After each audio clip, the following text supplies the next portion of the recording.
This is an Irumi-Nage, as we all know, way out the circle of multiple attack. So, hey! Up! See where I've moved to? So, it's not to be used in this kind of context of you come in here and you're grabbing, meanwhile all his mates are hitting you and do something. Absolutely not. So, now my movement is to fly through. Now, you may think there's a sort of bounce and the energy in it. What happens if you miss?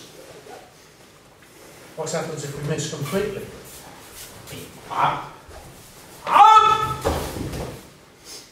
I'll take that. I'm out the door, I've got time to get my sword out, whatever. Irumi-Nage, escaping technique above all. Now it doesn't usually happen because he gets the whoosh in his face that throws him back. But don't think you've got to engage with the upper part of his body to knock him over. The reason it's called an echo is he bounces into it. So hey. The first part is coming forward, and then I'm going with him and you must go through, not up to, not even just past. So if David starts on that part of the mat there, up, hey. Hey. See how far we've come? That's the essence of it.